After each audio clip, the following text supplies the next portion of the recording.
আজকের ভিডিওতে কোনো থাম্বনেল নাই কারণ আজকের ভিডিওটা অনেক লং 15 মিনিটের মতো, যার জন্য আজকের ভিডিওতে কোনো থাম্বনেল রাখি নাই। তো চলো ভিডিওটা শুরু করি। দেখো সকালে ঘুম থেকে উঠে অনেক কাজই করে নিছি অফ ক্যামেরাই, ব্রাশ ট্রাশ করে চাটা খেয়ে নিছি। তারপরে দেখো বিছানাপাতি তোলার জন্য মানে পরিষ্কার করার জন্য আসছি বেডরুমে। তো ফার্স্টেই কিন্তু আমি খিড়কিগুলো মেলে দেই, আর খিড়কিগুলো মেলে দেওয়ার সাথে সাথে বাইরের আলো বাতাস সুন্দরভাবে ঘরের ভিতরে ঢুকে যায়, আর ঘরটাও খুব সুন্দর লাগে দেখতে। আর ঘরের ভিতরে যে মানে গন্ধ বা দুর্গন্ধ এগুলা কিন্তু বাইরে বের হয়ে যায়। তো যার জন্য কিন্তু সকালে উঠেই আমি এইভাবে দুইটা খিড়কিরই একটা করে পাট খুলে দেই। তো খুলে দিয়ে তারপরে দেখো বিছানাটা এখন মানে পরিষ্কার করে গুছিয়ে নেব। তো এখন কিন্তু ছেলে মেয়ে সবাই ঘুম থেকে উঠে গেছে, আর ছেলে স্কুলে চলে গেছে, আর আমাদের ভাইয়া আর আমার মেয়ে দুইজন কিন্তু বাইরে আছে। মানে চাটা খাবার দাবার একদম কমপ্লিট হয়ে গেছে আজকে, তারপরে কিন্তু ভিডিওটা স্টার্ট করছি। সো হ্যালো এভরিওয়ান, আসসালামু আলাইকুম আমার প্রিয় আপুরা, তোমরা কেমন আছো? আশা করি সবাই ভালো আছো। আলহামদুলিল্লাহ, তোমাদের দোয়া এবং আল্লাহর অশেষ রহমতে আমিও ভালো আছি। নাজনীন ব্লগ চ্যানেলে আরও একটা নতুন ভিডিও দেখার জন্য তোমাদের সবাইকে স্বাগত জানাইতেছি। আশা করি বরাবরের মতো আজকের ভিডিওটা আপুদের কাছে ভালো লাগবে। যদি ভালো লাগে প্লিজ একটা লাইক দিয়ে আমার পুরো ভিডিওটার পাশে থাকার অনুরোধ রইল। তো এই তো দেখো বিছানাটা খুব সুন্দর করে টান টান করে গুছিয়ে নিলাম। এখন খাতা কম্বল এগুলো রাখবো। তো এই কম্বলটা কিন্তু তোমাদের ভাইয়া তুলে রাখতে বলতেছে কয়দিন থেকেই, আমি তুলে রাখতে আর কি সময় পাইতেছি না, যেহেতু একটু রোদে দিতে হবে শুকাইয়া। তো রোদে দিয়ে শুকাইয়া তারপরে তুলে রাখবো। আসলে মনে থাকে না, মানে মেন কথা হলো এইটা, মানে যখন সকালে একদম বিছানা টিছানা পরিষ্কার করে রেখে যাই, তারপরে তো আর এই ঘরে অতটা ঢুকাই হয় না, এই রুমে বাইরে বাইরে এই কাজ টাজ করি, তারপরে রান্না বান্না এগুলো করতে করতে না দেখা যায় যে উঠানের রোদটাই চলে যায়, আর তখন আর এই কম্বলটা শুকাইয়াও দেওয়া হয় না আর তুলে রাখাও হইতেছে না। তো ভাবতেছি যে একদিন শুকিয়ে দিব, দিয়ে তুলে রেখে একটা কাঁথা বের করব। তো ছেলে কিন্তু একলাই একটা কাঁথা নেই আর আমরা কম্বলটা নেই।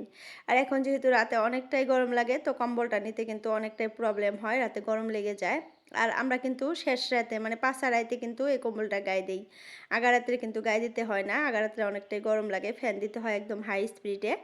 তো যাই হোক, দেখো ঘরটা গুছানোর পর কত সুন্দর লাগতেছে, একদম হোয়াইট কালার, আর পর্দাগুলাও কিন্তু ক্রিম কালারের মধ্যে ব্রাউন কালারের ফুল, দেখতে কিন্তু ভালোই লাগে। কিন্তু তারপরেও মনে হয় যে হোয়াইট কালারের ঘরের মধ্যে পার্পল কালার বা পিঙ্ক কালার এইগুলা কালারের মানে পর্দা লাগাইলে কিন্তু ভালো লাগতো আরও বেশি।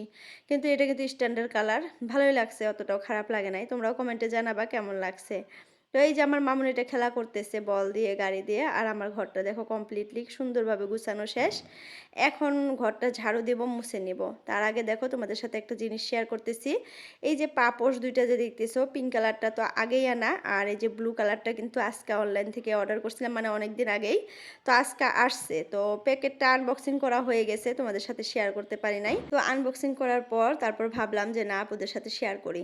তো পিঙ্ক কালারটা কিন্তু তোমাদের ভাইয়া অর্ডার করছিল, ওইটার প্রাইস নিয়েছিল 130 টাকার মতো। আর এই ব্লু কালারটা কিন্তু আমি অর্ডার করছি, এটার প্রাইস নিচ্ছে মাত্র 86। দেখো কত ডিফারেন্স। আর মানে কোয়ালিটি সাইজ সব কিছু কিন্তু একই, খালি জাস্ট ওইটা হ্যাভ এ নাইস ডে লেখা আর এটাতে হোম লেখা, এইটাই মানে ডিফারেন্ট। আর সবই এক, কালারটা খালি একটু মানে অন্য, ওইটা পিঙ্ক কালার এটা ব্লু কালার, কিন্তু কালার দুইটাই কিন্তু মাশাআল্লাহ খুব সুন্দর। কিন্তু আমি বুঝি না যে একটা জিনিসেরই প্রাইস কেন ওরা মানে তফাৎ করে এত। আর এখন যেহেতু মানে ওই যে বিহু আসতেছে, যে বিহুর আগে আগে কিন্তু অফার দেয়। তো এখন কারা কারা মানে অর্ডার করতে চাও অর্ডার করতে পারবা, কারণ অনেক জিনিসেরই মানে দাম অনেক কমিয়ে দিবে। যে জিনিসটার দাম আগে ছিল 150 টাকা, ওটা হয়ে যাবে 100 টাকা, যেটা ছিল 300 টাকা ওটা হয়ে যাবে 200 টাকা, এরকম হয়ে যাবে কিন্তু এখন। তো যার জন্য কারো যদি কোনো কিছু অর্ডার করার থাকে ফ্লিপকার্ট বা মেশোতে বা মাইন্ত্রা, মানে যেটাতেই বলো অনলাইনে, এখন কিন্তু তোমরা অর্ডার করলে অনেকই কম প্রাইজে পাবা। তো এখন কিন্তু চেক করতে পারো মানে ফ্লিপকার্টে। তো যাই হোক, আমিও অনেকগুলো জিনিস অর্ডার করছি, আসবে একটা একটা করে তোমাদের সাথে শেয়ার করব। তো দেখো বলতে বলতে বাইরে অনেক পরিমাণে বৃষ্টি চলে আসছে, আর আমি এখন যাব সবজি তোলার জন্য। তো এখান থেকে দেখো ছাতাটা নিয়ে নেই। তোমাদের ভাইয়া কালকা রাতে বড় মাছ নিয়ে আসছে, আমি ফ্রিজে রেখে দিয়েছি ধুয়ে পরিষ্কার করে। তো এখন মানে আমার সবজি বাগান থেকে, মানে নিজের হাতে লাগানো সবজি বাগান থেকে এখন আমি ডাঙা তুলে নিব, টাটকা টাটকা। আর ডাঙাগুলো এত সুন্দর হয়েছে আপুরা, কি বলবো, একদম কচি কচি। আর নিজের হাতে লাগাইলে যে এরকম সবজি পাওয়া যায়, এটা কিন্তু আমি ফার্স্টবার মানে ফিল করতেছি। আগে কিন্তু কোনোদিন আমি এভাবে সবজি লাগাই নাই আর নিজের হাতে তুলে খাইও নাই। তো অনেকই কিন্তু ভালো লাগে, এটার অনুভূতি তোমাদেরকে বলে বুঝাইতে পারবো না। খুবই ভালো লাগে। তো যাই হোক কয়টা ডাঙা তুলবো, বেশি তুলবো না, ৮-৯টার মতো ডাঙা হয়ে গেলেই হবে। কারণ আমরা ২ জন মানুষই খাই। তো এখানে কিন্তু দেখো অনেক গাছ হইছে। দেখো শসা গাছ হইছে, ভোল গাছ হইছে, ঝিঙ্গা গাছ হইছে, মিষ্টি কুমড়া গাছ হইছে, লেসরা গাছ লাগাইছি। তারপরে কাঁচা মরিচ, ধনিপাতা না সরি, পুঁই শাক বলো না তোমরা পুঁই শাক বলো জানি না, পুঁই শাক, তারপরে চাল কুমড়া, তারপরে বেগুন, তারপরে আরো মানে বেগুনের চারা লাগাইছি ছোট, ছোট। ওগুলা এখন তুলে, তুলে লাগাইতে হবে। মানে সময় পাইতেছি না। একদিন ভাবছি যে এক গাবলা গোবর নিয়ে আইসা গোবরগুলা মানে একটু ছোট, ছোট করে গাঁথা করে গোবরগুলা দিয়ে তারপরে বেগুনের চারাগুলা লাগিয়ে দিব। না হলে আবার দেখা যাবে যে অনেক দিন হয়ে যাবে। আর এই বেগুনের চারাগুলা কিন্তু ১২ মাস বেগুন ধরবে। মানে ১২ মাসি বেগুনটা যে হয় ওইটা আনছিলাম আমি একজনের বাড়িতে থেকে এনে মানে আধা বেগুন আমার যাকে দিছিলাম আর আধা আমি মানে বিচিগুলা বের করে রেখে দিছিলাম মাটির তলে। আর এত সুন্দর গাছ হয়েছে আর আগে কিন্তু তোমাদেরকে আমি দেখাইছি তোমরা দেখছো। আর এখানে দেখো এই বস্তাটার মধ্যে ৩টা শসা গাছ হয়েছে এখানে। তো বলতে পারো আমি গরমের সিজনে যে মানে সবজিগুলা হয় সব সবজি ১টা ২টা করে লাগাইছি। জানি না আল্লাহ কতটুকু কি ফল দিবে, কিন্তু আশা আছে আর ভরসা আল্লাহর উপরে আছে, হয়তো দিবে আমার কষ্টর ফল। আর পাইতেছি কিন্তু টুকটাক করে, না পাওয়া না। বেগুন থেকে মানে বেগুন গাছ থেকে বেগুন তুলতে পারি। তারপরে এই যে ডাঙাগুলা তুললাম। তারপরে এর আগেও কিন্তু আমি অনেকগুলা সবজি আর কি খাইছি। তো এখন কিন্তু খালি গাছগুলা মানে হয়ে উঠতেছে। প্রায় ১০-১৫ দিনের মধ্যে দেখবা যে আমার গাছের মধ্যে আর কি হয়তো সবজি ধরছে। আর যেহেতু রেগুলার ভিডিও দেই তোমাদের সাথে, দেখতেই পারবা তোমরা। তোমাদের সাথে শেয়ার করবোই, আপডেট দিবই প্রত্যেকদিন। আর অনেক আপুরাই আমার সবজি বাগানটা অনেক পছন্দ করে। অনেক আপুরাই মানে দেখতে চায়, মাঝে মধ্যেই বলে যে, "আপু তোমার সবজি বাগানটা একটু দেখাইও ঘুরে, ঘুরে।" ছোট্ট একটা বাগান, তারপরে অনেক আপুরাই ভালোবাসে, দেখতে চায়। তো যার জন্য কিন্তু মাঝে মধ্যে দেখাই। তো যাই হোক বাইরে এত পরিমাণে বৃষ্টি হইতেছে আপুরা, আমি বাইরে আর থাকতেই পারলাম না। তারপরে সিঁড়ির মধ্যে নিয়ে আসলাম। ডাঙাগুলা কিন্তু পরিষ্কার করে ধুয়ে নিয়ে আসলাম আগে আমি পানি দিয়ে। কারণ অনেক মাটি ছিল, কাদা ছিল, বৃষ্টি হইতেছে যে যার জন্য। তো ধুয়ে তারপরে দেখো এগুলার এখন পাতাগুলা মানে যেগুলা নষ্ট হয়ে গেছে পাতা ওগুলা ফালাইয়া দিব। আর যেগুলা ভালো আছে ওইটুকু করে রাইখা দিব ভর্তা করার জন্য। ডাঙার পাতা ভর্তা করলে কিন্তু অনেক মজা লাগে। তোমরা কারা, কারা খাইছো বলবা। আমিও ভালোবাসি, তোমাদের ভাইয়াও ভালোবাসে। তো যার জন্য দেখো আগালের পাতাগুলো আমি রেখে দিলাম। এখন ভর্তা না করলেও রাতে করব। আর ডোগা মানে তলের টুকু কিন্তু মাছ দিয়ে, আলু দিয়ে, ভোল দিয়ে, টমেটো দিয়ে এগুলা দিয়ে মানে মিক্স করে সবজি একটা রান্না করব।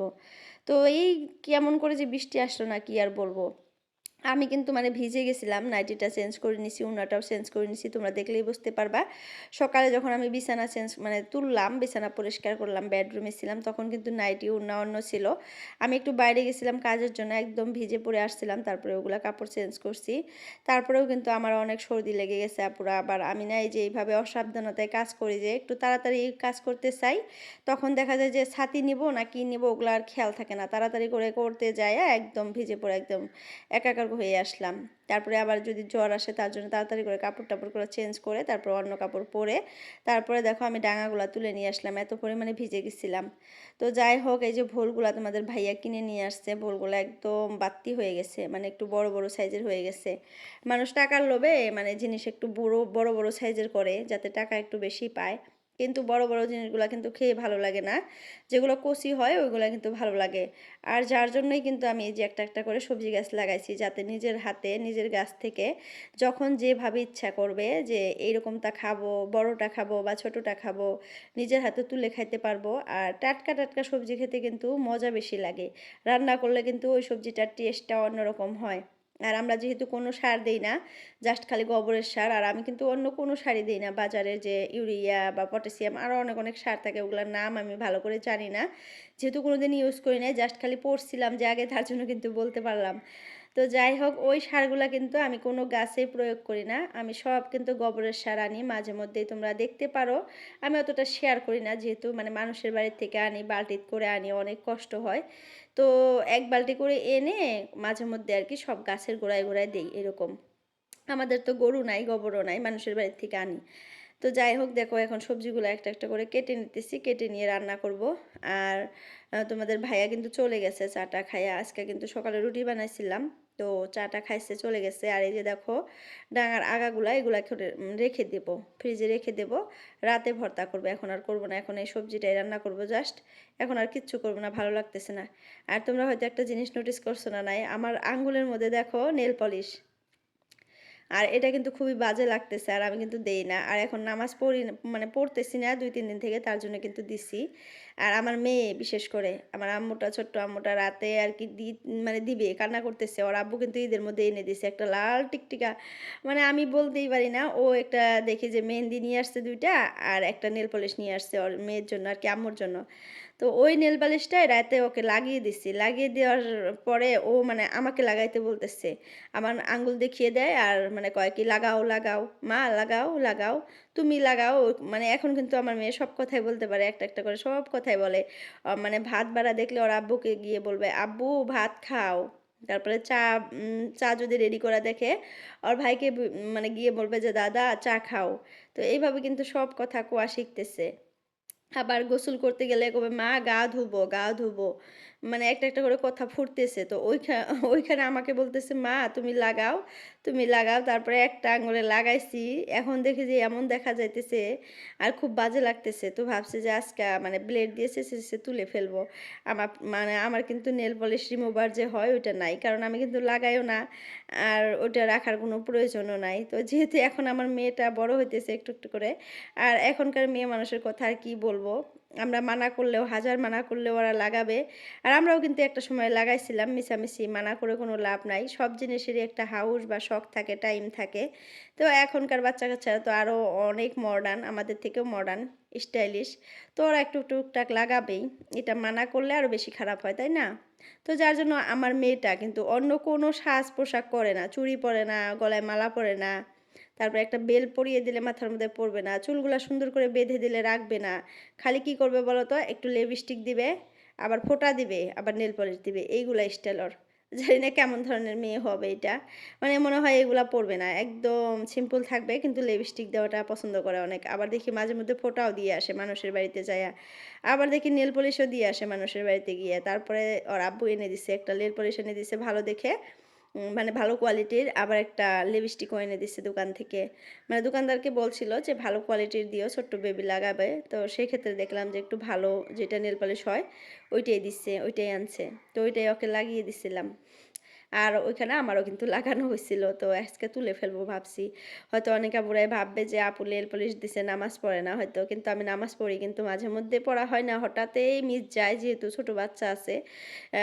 কত টাইমে দেখা যায় যে মেয়েটা অনেক ডিস্টার্ব করে। মানে এত পরিমাণে ডিস্টার্ব করে আমার হয়েই ওঠে না।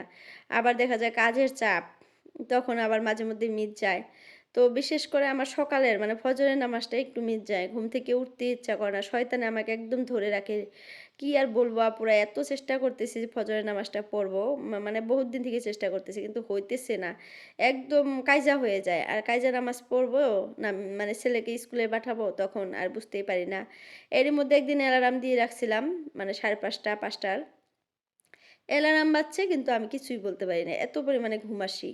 আর রাতে ঘুমাইতে, ঘুমাইতে প্রায় ১:৩০ ২:০০ বেজে যায়। তো এই ক্ষেত্রে কিন্তু এই সকাল বেলাটায় উঠতে ইচ্ছা করে না।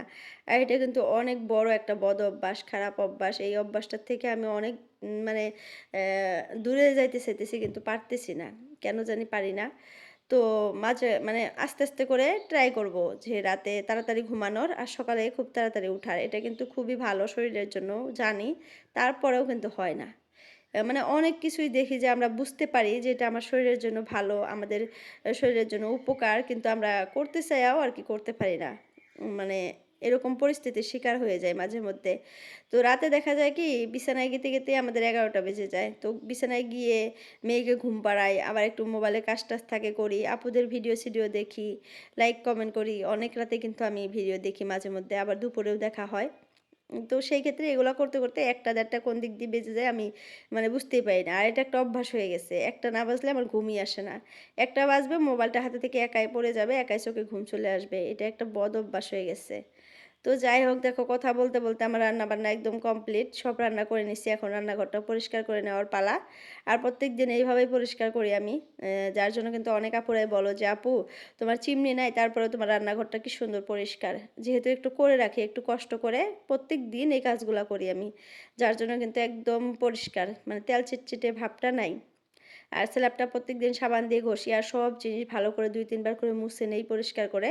আবার মাঝে মধ্যে কলিন দিয়েও মুছে নেই। ওইটা আর ভিডিও করতে মানে শেয়ার করা হয় না। কতটা আমি এত তাড়াতাড়ি কাজ করি যেগুলো তোমাদের সাথে আর কি শেয়ারই করতে পারি না। তো দেখো এই যে রান্নাঘরটা একদম সুন্দর মতো পরিষ্কার করে নিলাম। সব জিনিস মুছে নিলাম। আর বাসনগুলা ধুয়ে বাইরে শুকিয়ে দিছি। ওটা অফ ক্যামেরাই করছি।